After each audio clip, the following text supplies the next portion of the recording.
Assalamualaikum warahmatullahi wabarakatuh. Nama saya Nita Fatkiana Kopsu, kelas 2B PPKN di Universitas Sultan Ageng Tirtayasa, kelompok 3 materi tentang tantangan ketahanan pangan. Nah, berikut ini beberapa tantangan yang kita hadapi dalam ketahanan pangan, yaitu sebagai berikut. Yang pertama itu ada iklim. Hal utama yang mempengaruhi ketahanan pangan Indonesia adalah iklim dan cuaca. Iklim yang tidak sesuai akan menyebabkan waktu penanaman tanaman pangan akan terganggu, pertumbuhan dan perkembangan tanaman terganggu juga, organisme pengganggu tanaman akan meningkat, keberlangsungan usaha tani khususnya pada produksi pangan akan menurun.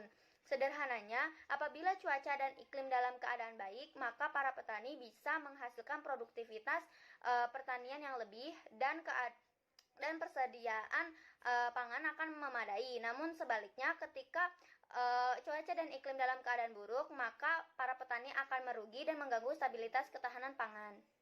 Perkenalkan, nama saya Muhammad Arif Hidayatullah. Jadi di sini saya akan menerangkan mengenai salah satu tantangan terhadap ketahanan pangan, yaitu bencana alam. Bencana alam memiliki beberapa dampak negatif terhadap kehidupan manusia, salah satunya terhadap ketahanan pangan. Adapun beberapa dampak yang ditimbulkan bencana alam, yang pertama itu adalah rusaknya sarana prasarana dan juga lahan produksi pangan.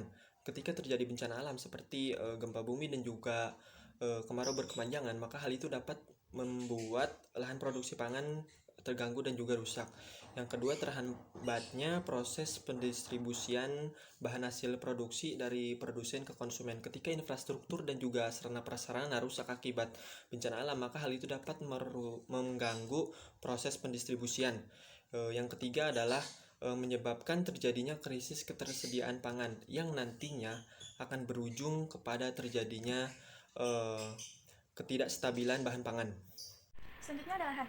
Lahan menjadi tantangan tersendiri bagi petani tanam pangan, karena pada umumnya tantangan yang paling sulit untuk dihadapi oleh petani adalah masalah lahan yang disebabkan oleh tingkat kesuburan tanah atau lahan alih fungsi. Salah satu penyebab turunnya rata-rata kepemilikan lahan yaitu adanya fragmentasi lahan akibat sistem pewarisan di tanah air. Kondisi ini berpotensi memicu lahirnya konversi yang lebih luas berkurangnya produktivitas pertanian. Menurut anggota Dewan Perwakilan Rakyat atau DPRD RI mencatat rata-rata penyusutan lahan produktif pertanian berkisar di angka 100.000 hingga 120.000 hektar setiap tahunnya. Di riset oleh Indonesian Development and Islamic Studies menunjukkan selama periode 2005 hingga 2018, setidaknya sekitar 489 hektar lahan pertanian diambil alih untuk pembangunan 4,7 km untuk pembangunan jalan tol di Pulau Jawa.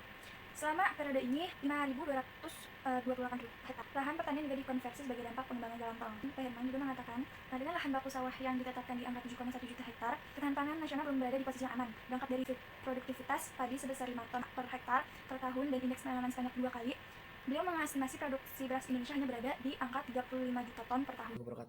Sebelumnya, perkenalkan, nama saya Faizul Wadil Ahmad. Di sini saya akan menjelaskan tentang tantangan ketahanan pangan. Yang pertama ada saprodi.